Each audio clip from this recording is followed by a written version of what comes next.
तो ये हो गया दिन भर का रिवीजन ऑफ पाठशाला की पहली क्लास। ईरान के लपेटे में फंसे ट्रंप ने अचानक पीएम मोदी को फोन क्यों लगाया? तेल गैस संकट पर क्या बड़ी खबर आने वाली है? इधर मुनीर डील कराने के सपने बेच रहा, उधर स्ट्रेट ऑफ हॉर्मूज को लेकर ट्रंप और मोदी की क्या बात? ट्रंप का 5 दिन वाला ब्रेक भी बेकार निकला। ईरान कैसे दनादन मारता चला जा रहा है, और तेल की कीमत में खेल करके क्या ट्रंप दोस्तों और परिवार के लिए नोट छाप रहे हैं? कौन कौन अरबपति बन गया? सबसे पहले इसका चर्चा।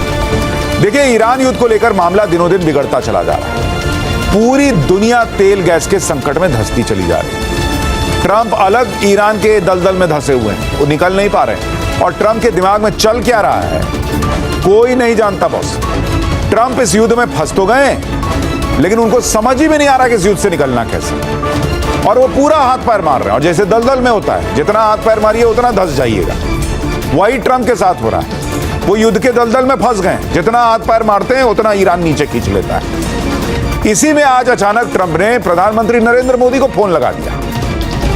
प्रधानमंत्री नरेंद्र मोदी से ट्रंप की बातचीत तब हुई जब कल से ये खबरें चल रही हैं कि ट्रंप ईरान से बातचीत करके कोई डील करना चाहते हैं। लेकिन ईरान से बात करने वाला भी तो कोई होना चाहिए, कह रहे हैं। ईरान ने तो सीधे अमेरिका से बात करने से मना कर दिया, इसलिए किसी तीसरे को इसमें घुसना होगा। क्या प्रधानमंत्री मोदी को ट्रंप ने इसलिए फोन लगाया कि भाई आप कुछ कीजिए, देखिए कैसे ईरान से सेटिंग हो सकती है? या फिर बात कुछ और है, जिसके बारे में आगे आपको बताऊंगा कि ट्रंप और नरेंद्र मोदी की क्या बात हुई। क्योंकि आप ये भी देखिए कि युद्ध में बीच बचाव के लिए बिना किसी तीसरे देश के आए युद्ध रुकने वाला तो लग नहीं रहा। एक दूसरे से बात इनकी हो नहीं रही, बम पे बम मारते चले जा रहे हैं। बातचीत होने के ट्रंप के दावों के बीच ईरान ने बीते 10 घंटे इजराइल पर 7 बड़े हमले किए हैं बॉस, बीते 10 घंटे में। जब ट्रंप कह रहे हैं कि 5 दिन अभी आप चलो हम दोनों लड़ाई नहीं करेंगे, ईरान मार रहा है भाई। 10 घंटे में 7 हमले कर दिए। इजराइल और अमेरिका ने भी ईरान पर तगड़ा हमला किया है। उधर यह भी दावा है कि अब कुछ खाड़ी देश भी इस युद्ध में कूदने वाले हैं। यानी ट्रंप जो 5 दिन वाला ब्रेक का पासा फेंके थे, वो तो ठस्सी बम निकला, कुछ है ही नहीं। ईरान मारिए रहा है, ये मारिए रहे हैं, और लोग घुसने वाले हैं। तो 5 दिन का नौटंकी ना है फिर? कैसे ईरान दनादन मारता चला जा रहा है। ट्रंप कह रहे थे कि ईरान बात कर रहा है, लेकिन यहां तो ईरान की मिसाइलें बोल रही हैं। आपको आज विस्तार से बताऊंगा इस मारधाड़ के बीच कैसे मुनीर ईरान युद्ध में डील करवाने के सपने बेचने लग गया है। कैसे मुनीर युद्ध में ट्रंप की सेटिंग करवाने और ईरान से मीटिंग करवाने में लगा हुआ है। ट्रंप ने और किस किस को इसमें लगाया हुआ है। युद्ध के बीच जहां दुनिया का भयंकर नुकसान हो रहा है, भाई ट्रंप के लोग कैसे नोट पे नोट छाप रहे हैं। तेल की कीमत में ऐसा क्या खेल हुआ है कि ट्रंप के लोगों के मिनटों में छप्पर फाड़ कमाई हुई है बॉस। आज इसका चैप्टर भी आपको दिखाऊंगा, लेकिन पहले ये ट्रंप के ब्रेक लगाने के बाद युद्ध में जो तमाशा हो रहा है और पीएम मोदी और ट्रंप की क्या बात हुई है, इस सब के बारे में बात करूं उससे पहले युद्ध का एक ट्रेलर देखिए।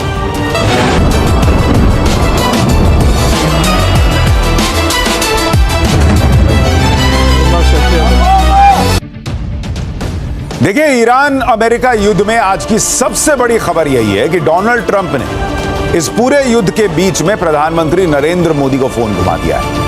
25 दिन से युद्ध चल रहा था, और ये 25 दिन में पहली बार है कि नरेंद्र मोदी और डोनाल्ड ट्रंप की बात हुई है। नरेंद्र मोदी ने भी सब जगह बात की, डोनाल्ड ट्रंप को फोन नहीं किया था। डोनाल्ड ट्रंप ने भी 25 दिन से कोई फोन नहीं किया हुआ था, मतलब उसके पहले से नहीं किया था, युद्ध के बीच कह रहा हूं कि कोई फोन नहीं किया था। लेकिन आज अचानक दोनों की बात हो गई, और इसके बारे में अमेरिका के राजदूत सर्जियो गोर ने बताया कि राष्ट्रपति ट्रंप और पीएम मोदी के बीच बातचीत हुई। दोनों ने मिडिल ईस्ट के हालात पर चर्चा की है, जिसमें स्ट्रेट ऑफ हॉर्मूज के खुले रहने की अहमियत शामिल है। यानी दोनों के बीच स्ट्रेट ऑफ हॉर्मूज को लेकर बात हुई है। यह अमेरिका के जो एम्बेसडर है भारत में, उन्होंने ट्वीट करके कहा। इसके बाद प्रधानमंत्री नरेंद्र मोदी ने भी ट्वीट करके बताया कि राष्ट्रपति ट्रंप का फोन आया था। भाई उन्होंने पहले ही लाइन में लिख दिया कि राष्ट्रपति ट्रंप का फोन आया था, क्योंकि ट्रंप इतने झूठे हैं कि पता चला कहेंगे कल को कि भाई मोदी ने फोन किया, तो पहले ही लाइन में लिख दिया कि उसे उधर से फोन आया था। और उन्होंने कहा कि उनके साथ पश्चिमी एशिया के हालात पर सार्थक चर्चा हुई। भारत तनाव को कम करने और जल्द से जल्द शांति बहाल करने का समर्थन करता है। स्ट्रेट ऑफ हॉर्मूज को खुले रहना, सिक्योर रहना पूरी दुनिया के लिए जरूरी है। पीएम मोदी ने बताया कि ट्रंप के साथ इस बात पर सहमति बनी है कि शांति और स्थिरता के प्रयासों के लिए संपर्क में रहा जाएगा। 25 दिन से युद्ध चल रहा है, लेकिन अब अचानक ट्रंप ने अगर नरेंद्र मोदी को फोन लगाया, बातचीत की, तो इसके मायने क्या हैं? इसको समझना बड़ा इंपॉर्टेंट है। देखिए, इसमें 2 चीजें हो सकती है। पहली बात तो यह हो सकती है कि युद्ध में चौतरफा फंसे ट्रंप अब युद्ध से बाहर निकलने के लिए भारत की मदद चाहते हैं, क्योंकि भारत ईरान से भी दोस्ती किए बैठा है। भारत के कुछ जहाज ईरान ने छोड़े ना भाई, और भारत ईरान के जो यहाँ पे लोग हैं वो भी कह रहे हैं कि भाई भारत से हमारे रिश्ते अच्छे हैं। तो ट्रंप को लगा होगा कि भाई और तो कोई करा नहीं पा रहा, तो एक काम करता हूं, मोदी को बोल के देखता हूं। एक तो ये पॉसिबिलिटी हो सकती है। दूसरा क्या हो सकता है? दूसरी बात ये हो सकती है कि ईरान से बात करने में पाकिस्तान का नाम आ रहा है, लेकिन पाकिस्तान भरोसे के लायक तो है नहीं, इसलिए भारत जैसा कोई भरोसेमंद देश बीच बचाव करे। ये पहले वाले का सब पार्ट है। अब दूसरा या कहिए तीसरी बात ये भी हो सकती है कि ट्रंप ये दिखाना चाह रहे हैं कि वो ईरान से बातचीत को लेकर सीरियस है, कोई हवाई बात नहीं, इसलिए वो भारत जैसे बड़े देश से इस पर बात कर रहे हैं। चौथी बात यह है कि हॉर्मुज स्ट्रेट को लेकर ट्रंप और मोदी की बात हुई है। हॉर्मुज स्ट्रेट खुलने से नहीं खुलने से ट्रंप फंसे हुए हैं। हॉर्मुज स्ट्रेट खुल गया तो फिर ट्रंप युद्ध से बाहर निकल सकते हैं। तो ऐसे में सवाल यह है कि क्या ट्रंप अब भारत की मदद चाहते हैं हॉर्मुज स्ट्रेट खुलवाने के लिए ईरान पर अटैक करने को लेकर? क्योंकि भाई नेटो देशों ने तो मना कर दिया कि नहीं, हम नहीं आते तुम्हारे साथ, जाओ अपना देखो, अपना करो। खाड़ी के देश करवा नहीं पा रहे हैं। तो क्या कोई मिलिट्री एक्शन के लिए ट्रंप को भारत की जरूरत है, या फिर डिप्लोमेसी के लेवल पर ट्रंप को भारत की जरूरत पड़ी? क्योंकि ये आदमी ऐसे तो फोन करेगा नहीं, ये पक्का बिजनेसमैन आदमी है। ये कुछ ना कुछ सेटिंग गेटिंग करने के लिए, डील करने के लिए, भारत की मदद लेने के लिए फोन किया है, इंफॉर्मेशन देने के लिए फोन नहीं किया होगा। अब देखिए यहां से क्या जवाब मिला वो इंपॉर्टेंट है। मुझे नहीं लगता भारत कोई मिलिट्री एक्शन में मदद करने जाएगा। डिप्लोमेसी के लेवल पे क्या हो सकता है वो देखिए, क्योंकि वे तो कई लोग कह रहे हैं कि भाई भारत इसमें मदद कर सकता है। ट्रंप ने ईरान को धमकी भी यही दी थी कि हॉर्मुज स्ट्रेट खोलो, नहीं तो 48 घंटे में ईरान के पावर प्लांट उड़ा दूंगा। ईरान ने ट्रंप की धमकी का लोड तो लिया नहीं, उल्टे कह दिया कि अगर ईरान के पावर प्लांट उड़ाओगे तो ऐसी तबाही मचाएंगे जो तुम नहीं सोचे होगे। हॉर्मुज स्ट्रेट को ईरान खोल नहीं रहा है, और वहां हालत देखिए कैसी है, नाव फंसे हुए सारे। ट्रंप इसे जब तक खुलवा नहीं पाएंगे तब तक वो ईरान से युद्ध जीतने का ऐलान भी नहीं कर सकते। वहां 25 दिन में हाल यह है कि सैकड़ों शिप फंसी हुई, देख रहे हैं। ऐसा लग रहा है कि किसी ने कागज पर फोटो बना दिया है, जितना मन उतना नाव बच्चा नहीं बना देता है, 1 2 3 4, वैसे फंसे हुए सारे जहाज। अब आपको ऊपर से जहाज से लिया है, एयरप्लेन से लिया है तो छोटे दिख रहे हैं, बड़े बड़े जहाज होते हैं। एरियल व्यू देख रहे हैं आप। दावा है कि किसी फ्लाइट से हॉर्मुज स्ट्रेट का यह वीडियो बनाया गया है। हॉर्मुज खुलेगा तभी जब ईरान से बात हो। ईरान पर बम गिराने से हॉर्मुज तो नहीं खुलने वाला, ये तो अभी 25 दिन में दिख गया। यह बात ईरान ने ट्रंप को 25 दिन के युद्ध में क्लियर कट समझा दी भाई, कि मारोगे तो नहीं खुलेगा। हॉर्मुज खुलवाने के लिए ट्रंप दुनिया से मदद मांगते रहे, दुनिया में कोई मदद करने तो आया नहीं। ट्रंप को पीछे हटना पड़ा, कहना पड़ा कि ईरान से बातचीत हो रही है। देखिए बहुत संभव है कि डोनाल्ड ट्रंप को यह समझ में आ गया है कि भाई 5 दिन मैंने ईरान को दिए हैं, 5 दिन बाद हम जो है वो अच्छी डील कर लेंगे, मुझे लगता है वो कर रहे। लेकिन उनको समझ में आ गया 10 घंटे में कि उन्होंने 5 दिन की बात की, उधर से ईरान मारता चला गया। तो इनको यह समझ में आ गया है कि इनके बूते का तो है नहीं ईरान को चुप कराना, ईरान से डील कर पाना, क्योंकि ईरान ने इनकी सारी नवाबी निकाल के छोड़ दी है। इसीलिए मुझे लगता है कि अब ये भारत से संपर्क कर रहे हैं ताकि कम से कम ईरान को बातचीत के टेबल पे लाया जा सके। क्योंकि 5 दिन बाद भी अगर कुछ नहीं हो पाया तो ये क्या मुंह दिखाएंगे? वैसे ही पब्लिक इनका मुंह देखना नहीं चाह रही है, जिस तरह से पब्लिक को, दुनिया को इन्होंने फंसा के छोड़ दिया है। ट्रंप ने दावा कर दिया कि ईरान को ऐसा फोड़ा कि वो डर की वजह से बातचीत के टेबल पर आ गया, लेकिन उनको अंदर से अंदर पता है ना कि क्या हो रहा है। भाई ईरान ने इजराइल के तेल अवीव और हाइफा में भयानक हमले किए हैं। 10 घंटे के अंदर 7 मिसाइल बैराज दागी। ट्रंप के ऐलान के बाद तेहरान के रिहायशी इलाकों में मिसाइलें गिरी। उधर ईरान के खुर्रम शहर और इस्फहान में पावर ग्रिड और गैस सप्लाई नेटवर्क पर हमले हुए। पाइपलाइन फटने से खुर्रम शहर में ब्लैकआउट हो गया। यानी युद्ध वैसा ही चल रहा है जैसा चल रहा था। ये ट्रंप ने नौटंकी की कि हमने 5 दिन की बात की है, 5 दिन में हो जाएगा, और इसीलिए आप फोन लगा रहे हैं इधर उधर कि भाई कुछ तो कराओ, बड़ी बेइज्जती हो जाएगी भाई। देखो ट्रंप भले ही ईरान से बातचीत का दावा करें, लेकिन युद्ध के मैदान में भीषण बमबारी चल रही है, ये ट्रंप को समझ में आ रहा है। इजराइल में कल पूरी रात सायरन बजे हैं बॉस। तेल अवीव में ईरान की मिसाइलों ने नींद उड़ा दी लोगों की। इनमें ईरान की क्लस्टर बैलिस्टिक मिसाइलें शामिल थी। जब ये मिसाइल गिरती हैं तब ऐसा लगता है जैसे एक साथ कई मिसाइल गिर रही हैं, जबकि ये एक मिसाइल होती है। इसके वॉरहेड टारगेट पर गिरने से पहले ही आसमान में बिखर जाते हैं और ज्यादा तबाही मचाते हैं। देख रहे कैसे जा रहा है, एकदम झुंड बना के फट जाता है। विदेशी मीडिया के दावों के मुताबिक 10 घंटे में ईरान ने इजराइल पर 7 बार मिसाइलों के बैराज डाले। इजराइल के तेल अवीव में, हाइफा और ईरान में नेशार में ईरानी मिसाइलों ने तबाही मचा दी। नेशार के अपार्टमेंट में मिसाइल गिरने से पूरे इलाके में कोहराम मच गया। इजराइल के तेल अवीव में ग्राउंड जीरो से हमारे सहयोगी की रिपोर्ट देखिए, आपको समझ में आ जाएगा कि इजराइल में कल रात क्या हुआ। टाइम्स नाउ नवभारत की टीम अभी पहुंची है तेल अवीव के उस इलाके में जहां की एक मेजर मिसाइल आके गिरा है। हमारी अभी सुपरिटेंडेंट से बात हुई, उन्होंने कहा कि यह क्लस्टर एमिशन ना होकर के एक पूरा का पूरा मिसाइल था जो कि सड़क पर गिरा है और वहां पर आप देख सकते हैं कितना बड़ा डिस्ट्रक्शन क्रिएट हुआ है। चाहे वो फर्स्ट फ्लोर हो, सेकेंड फ्लोर हो, थर्ड फ्लोर तक जाके डिस्ट्रक्शन पहुंचा हुआ है। लेकिन एडमिनिस्ट्रेशन ने यह साफ बताया कि यहाँ इंजरी हुई है थोड़ी बहुत, लेकिन कोई यानी ईरान रुकने का नाम नहीं ले रहा, वो लगातार इजराइल को फोड़ रहा है। ट्रंप बातचीत का दावा कर रहे हैं लेकिन ईरान मिसाइलें मार रहा है। ईरान की मीडिया यह कहकर मजाक उड़ा रही है कि talks with the US underway through missile strikes. वो कह रहे हैं हम बातचीत तो कर रहे हैं लेकिन वो बातचीत हमारी मिसाइलें कर रही है। इस बीच ईरान ने अमेरिका का एक सुसाइड ड्रोन मार गिराने का दावा किया। ईरान की फोर्स न्यूज एजेंसी ने एक वीडियो जारी किया।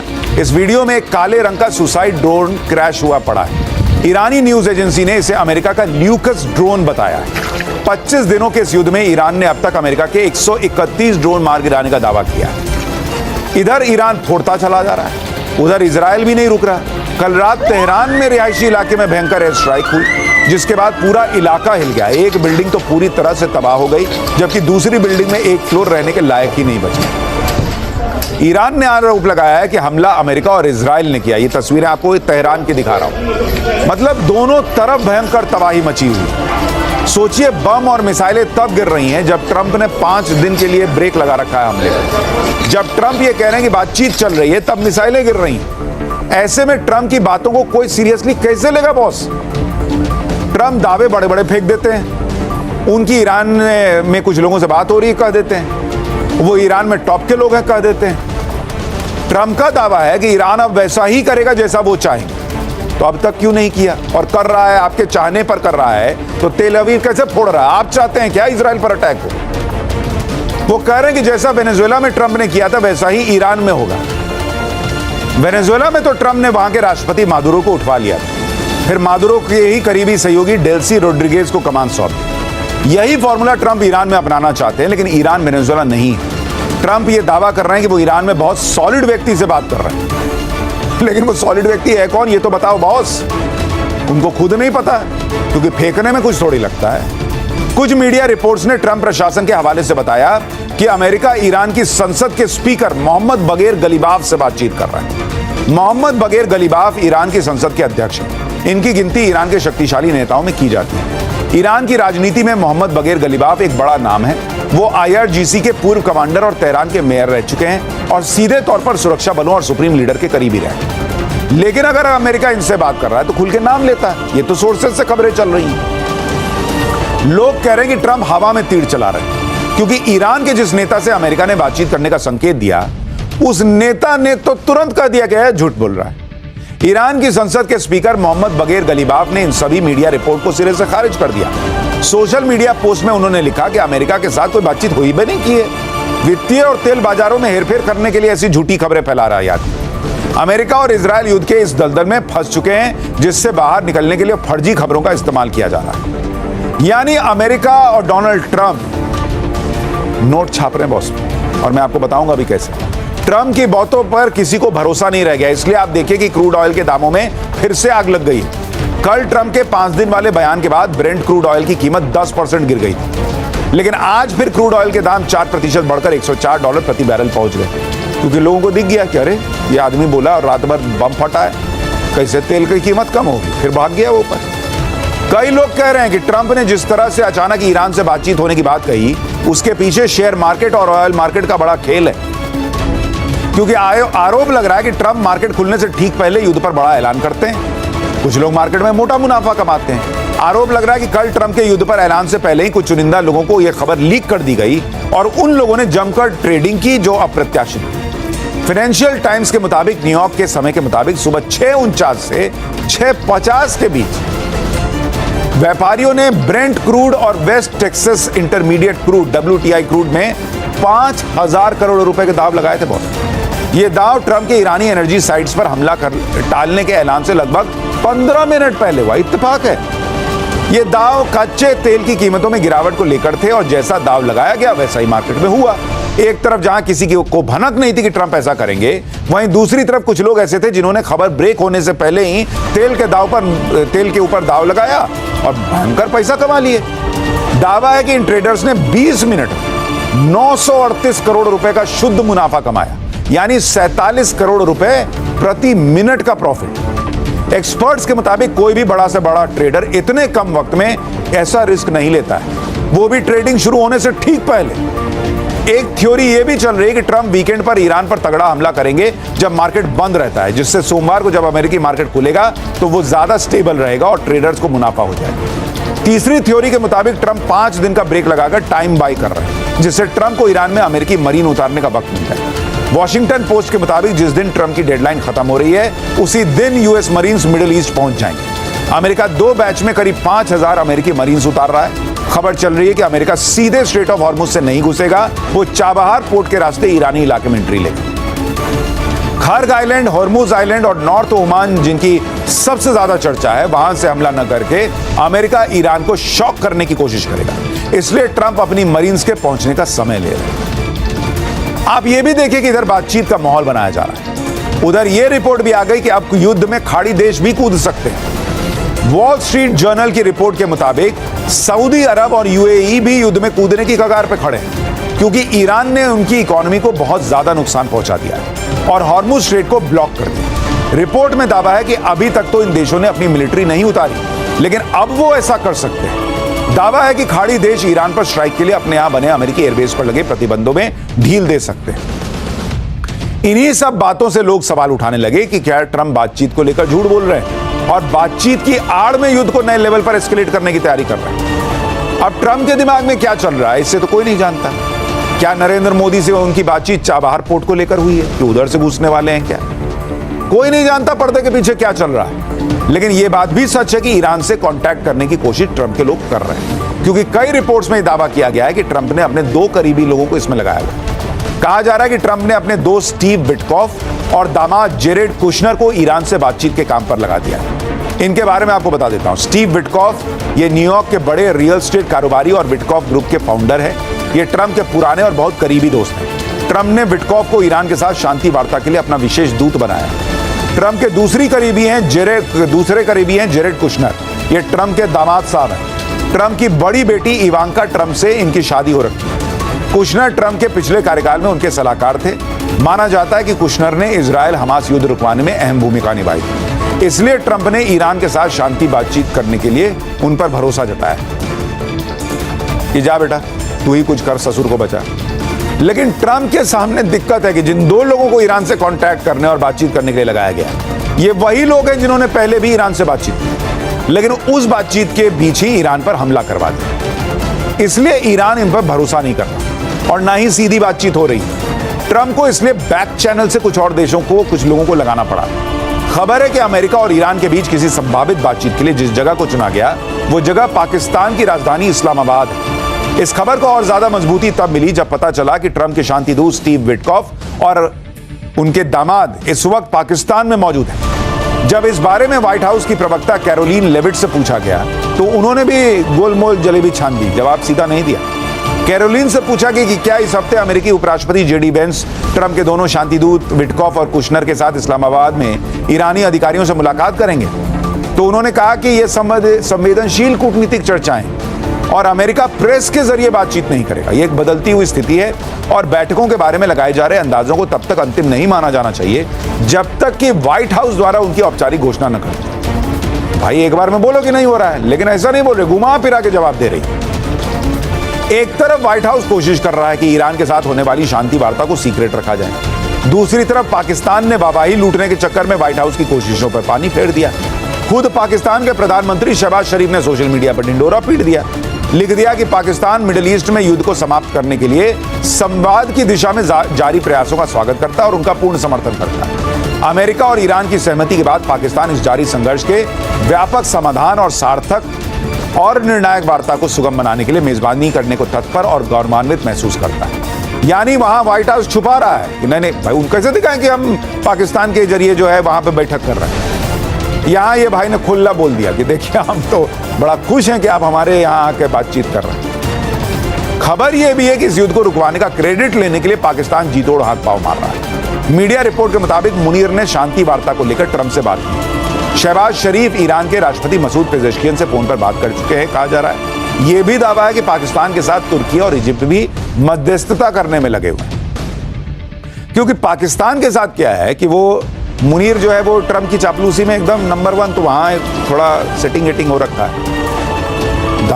ट्रंप के दामाद से भी उनकी बनती है और वहां इस्लामिक ब्रदरहुड वाला मामला है, तो उसमें ईरान को थोड़ा कह सकते कि भाई तुम मेरी बात सुनो। सोचिए ट्रंप का क्या हाल हो गया कि पाकिस्तान जैसे देश या पाकिस्तान जैसे गए गुजरे देश से कहना पड़ रहा है कि भाई सेटिंग करवा, मीटिंग करवा। मुनीर को तो जो ऑर्डर आएगा वो उस ऑर्डर को पूरा करने में लग जाएगा। लेकिन सवाल यह कि ईरान मानेगा या नहीं।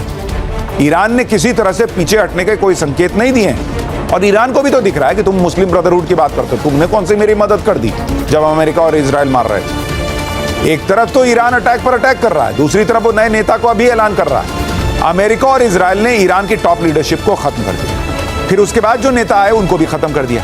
लेकिन ईरान नए नेता नियुक्त करता जा रहा है। आप देखिए कि अली खामनेई के बाद ईरान ने मुस्तफा खामनेई को नया सुप्रीम लीडर बना दिया और अब ईरान के सुरक्षा प्रमुख अली लारिजानी की खाली कुर्सी पर नया नेता लाकर बिठा दिया गया। ईरान के राष्ट्रपति मसूद पेजेश्कियन के कार्यालय से ऐलान हो चुका है कि मोहम्मद बाकिर ज़ोलखद्र को ईरान के सुप्रीम नेशनल सिक्योरिटी काउंसिल का नया सचिव नियुक्त किया गया है। ज़ोलखद्र ईरान के इस्लामिक रेवोल्यूशनरी गार्ड्स के पूर्व कमांडर हैं। वो गृह मंत्रालय में सुरक्षा उपप्रमुख, सशस्त्र बलों के जनरल स्टाफ में उपप्रमुख का पद संभाल चुके हैं। कट्टरपंथी good popular front of Islamic revolutionary forces के चीफ रह चुके हैं। ज़ोलखद्र 2022 से वो एक्सपीडियंसी डिसर्नमेंट काउंसिल के सचिव के रूप में एक्टिव है। यानी ईरान भी लगातार मैसेज दे रहा है कि वो आगे की लंबी लड़ाई के लिए तैयार है।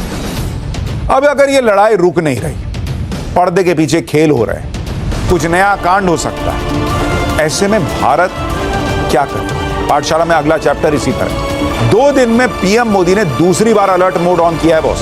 संसद में तेल गैस संकट पर क्या बड़ी बात कही। कहीं इमरजेंसी लागू, कहीं लॉकडाउन लग गया। तेल गैस के संकट के बीच भारत में कितना माल बचा है। तेल गैस नौकरी महंगा